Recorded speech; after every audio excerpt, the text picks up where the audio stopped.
What's going on, everybody?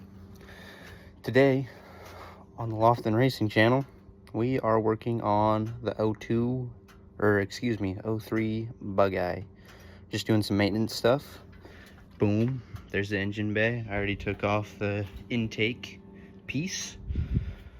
We are today replacing the turbo inlet. I'll have to get a better video, but it is leaking down here.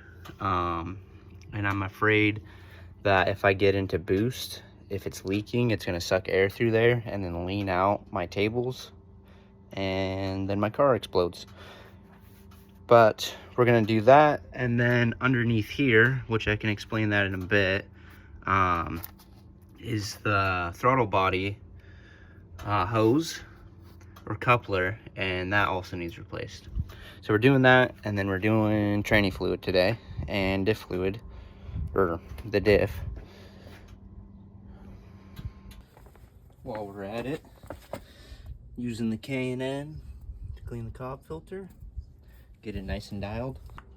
And I did just give this thing a quick wash to make sure I don't put any scratches in it while I work on it. Okay, I just removed the cob intake system. There's the inlet. Okay, so the next step on this is to remove your intercooler. So since we already have to replace that, that's nice and easy. I think it's freaking hard. Just 2 worm clamps here, bolt on this side, bolt on this side, and then we got to remove the recirc valve. And to show you why we're removing it, if I can get the camera to zoom, yeah, look how gross that is. That's leaking out of the intake.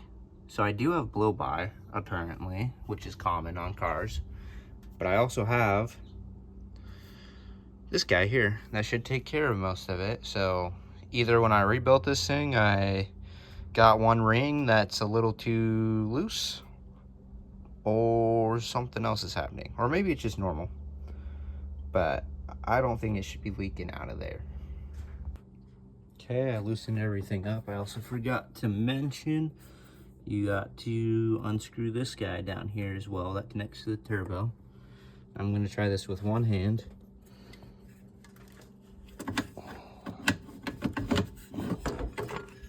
That's how easy it is to remove these. Set that off to the side. Now that I'm looking at it, might also need to replace this guy, because it looks like it's also leaking, which isn't surprising because all this stuff is 20 years old, or 21 years old now, because it's 2024. But yeah, here's the setup. There's my cob downpipe, stock turbo, placing this guy, then the inlet, all that oil down there. That's ridiculous. Okay, so now that we got that off, I got to clog everything up with paper towel so nothing gets in there. Let's check the oil in here. No, there's not much. I mean, there's some around the edge, but that's not bad. And I really don't see anything coming out of there. There's just a lot of oil spilling down from that inlet. Okay, so I just tried to clean it, but I went and washed the car this morning, like I said, and everything's still hot, so I kind of just burnt myself. So I will show you the parts I got for it. We got the Tomei and the Perrin. I just went with black for both, just to keep it with that stock OEM look. But if you look close enough, you'll see that they are different. I already unboxed this guy because I got excited when it got here, and it was on sale. So I think I saved like 50 bucks on it than normal price.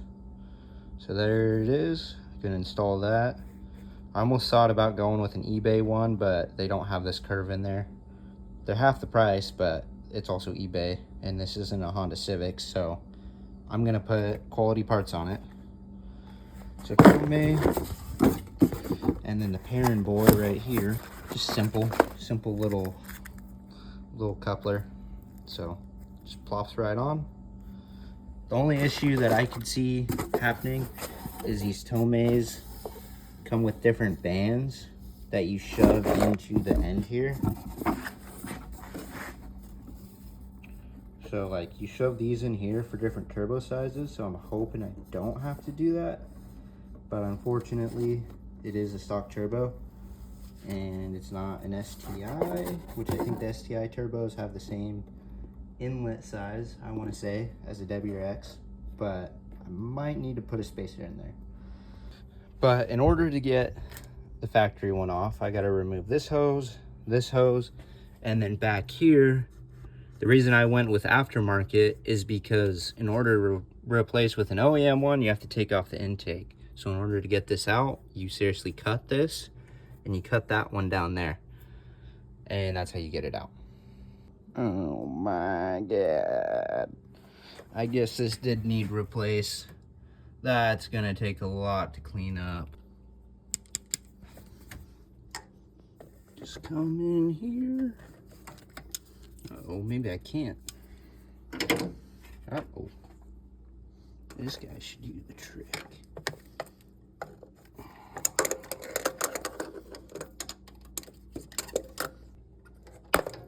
There we go. Pop that bad boy right there. Should be good to go. Now I gotta do that to this guy once I get that hose off. That was kind of a pain. I got it out. This is how it sits. I had to cut all of these off because I had to get around this harness and this. So I chipped that off and these. So then I rotated it and pulled it out. But on top of that, I have the bypass valve off. And I might need to get a new hose because that looks like I kind of messed it up. But that was a pain. I don't even know what to say about that. That was ridiculous. So I've heard installs are terrible, so we'll see. Okay, let me show you the difference between these two. So here's the old stuff, new stuff.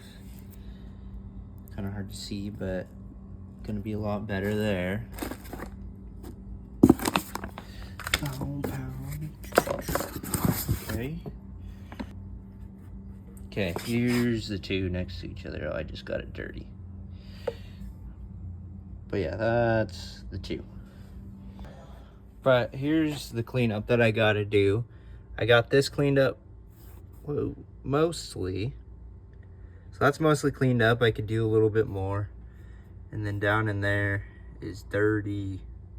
So I gotta go through that, clean it. And then there's some oil right there as well on the fuel lines. So I gotta clean that all up. All right. I have been cleaning this thing nonstop. It is much better now. So there's still some residual stuff, but I'll probably just leave that. It's been a pain. Cleaning up my PCV system because I think it's leaking slightly. I might need to replace the hoses.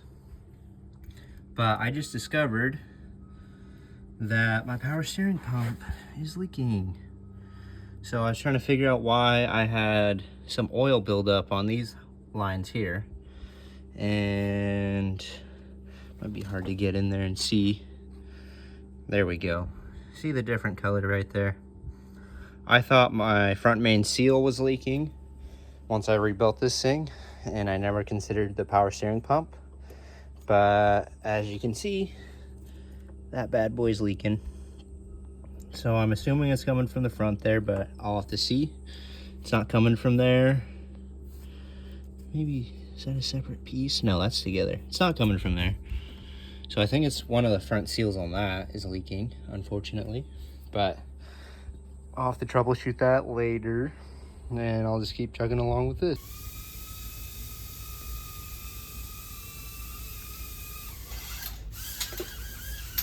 Oh God.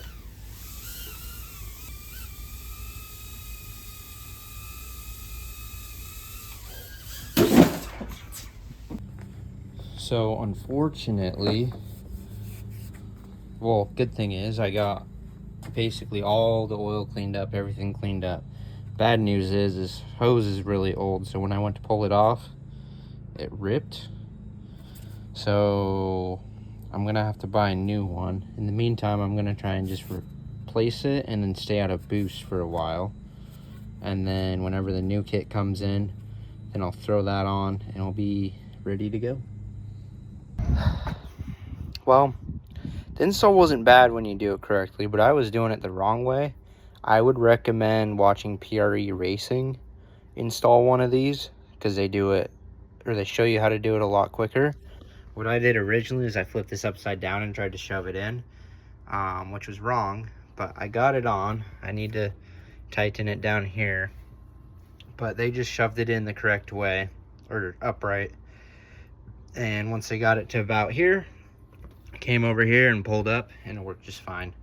One thing to be careful for is this guy here. That edge is sharp and I kind of tore up the outside on the bottom when I was doing it the first time. So be careful with that. A lot of people say it's a pain, but if you do it right the first time, it's not that bad, to be honest. So it could be different for different intake manifolds, but it wasn't bad. Like, come on. Okay, it's the next morning. I stayed up all night. No kidding. Here it is. I had to use the blue one because I sold the black one to my brother, and the reason I did that is because I need new hoses for underneath the intercooler.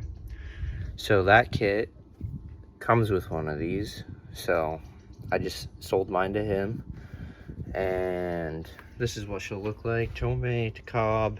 The filter will be there, and that's all there is to it. Now, I know I said I was going to explain this guy. So this is your typical tubes for your intercooler. However, with this Grimspeed, where I go to school, is really cold, and this Grimspeed just like gets gunked up. So I insulated it to try and keep the heat in there longer, so that it has time to kind of flush the system. Because before, it was just gunking up everything. Like that tube, this would be just full of like, basically like mayo or peanut butter. So I just had to figure something out. This, I used to have it encased in some insulation like that, but I haven't done that in a year, and it's been fine. So I think it was just those two tubes that I needed to just kind of insulate. But that's all there is to this video. I can answer questions in the comments. It's not the most descriptive video, but definitely a pain in the butt. It took forever to get her done. I'm still not done just because I have to replace under the intercooler. But I would say be careful with your tube that goes back into the inlet. So the tube under your bypass valve, that was a pain. So with the new inlet, it moves where that connection's at. So you either have to cut to fit or try and bend the crap out of it. But when you do that, this no longer wants to sit flat where it normally does, so you have to fight with your intercooler and your bypass valve to like get them to align. And it was such a big pain, but I finally got it to a point where it's fine. But that's all there is to this video. I hope you have a good day. Peace.